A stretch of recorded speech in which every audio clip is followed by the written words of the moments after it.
Talk.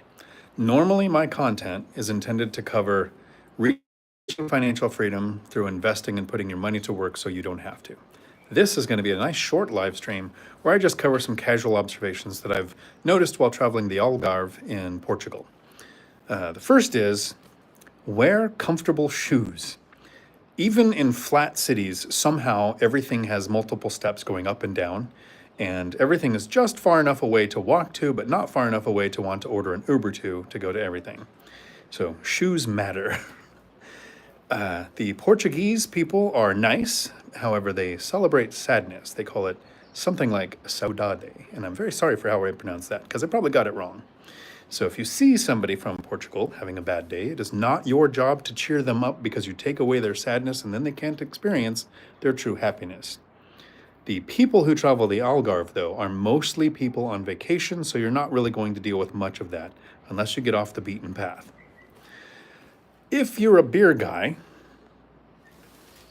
like David, my brother, when you get to Portugal, one of the first things I suggest you do is you take a Sagres beer and a Superbock beer, clear your palate, try both of them and figure out which one you like. Because every restaurant we've encountered in the 8 or 9 towns that we've been to, the restaurant can either have one or the other, but not both. So you might end up choosing your food based on what type of beer they have. Other observations is it's good weather, it's warm, but apparently sometimes even their springtime can be quite cloudy. So I don't suggest coming here for just a week because you could get unlucky with the weather. If you travel here for at least a month, one of those weeks might suck, the rest are going to be pretty great. I've experienced pretty good weather the whole time that we're here. Bring your own hot sauce.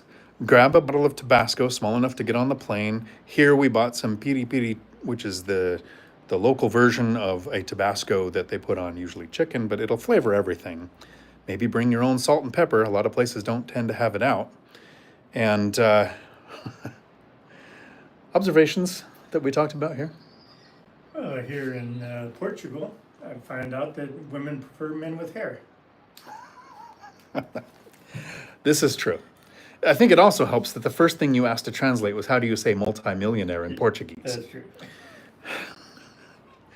In case you couldn't hear him if he was just far enough away, he said in Portugal, women prefer men with hair. The comfortable shoes is the most important thing. Also pay attention to when the holidays are.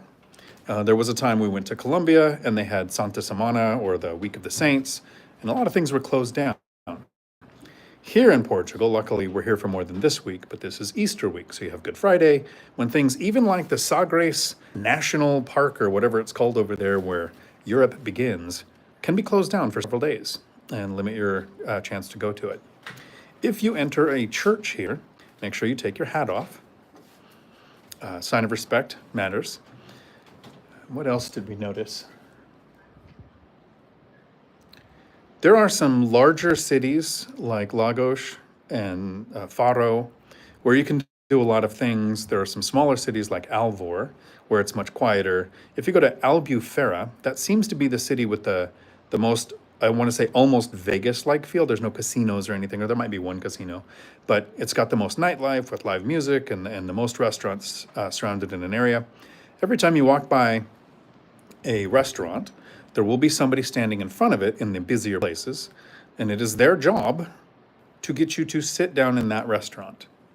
They are not aggressive, but they are fairly gregarious. They want to get you to sit down because every time they get somebody to sit down, they get paid. Actually track the number of people they get to sit in their restaurant, sort of restaurants competing to each other. Speaking of restaurants, that's one of the other biggest takeaways I noticed here is being from the States, right? I'm from the Washington state, like the Pacific Northwest. Restaurants are basically open from early morning until 9 or 10 at night. Here, if you're in a high tourist area, restaurants will be open most of the time. If you're just outside of those high trafficked tourist areas, restaurants have very specific hours. They generally close in the afternoon from about 2 p.m. until 6 p.m. Some it's 2 to 7 or 3 to 7. So if you like to eat at 4 or 5 in the afternoon, really plan your trip in advance to know what's going to be open. I think we're having better luck with hotels than Airbnb or Verbos. We've tried both. The hotels tend to have not only the better price, better Wi-Fi, better location to the water. Most of them are walking distance to the beach. So if you come to Portugal, I did not go to Lisbon or to Porto. Those are further north, and from what I hear, even more hilly than the Algarve. So good shoes there too.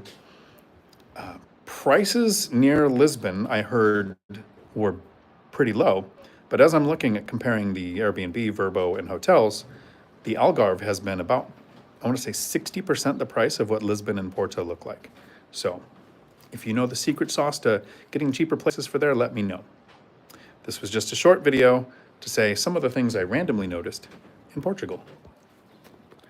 Have a day full of marvelous, or bon dia.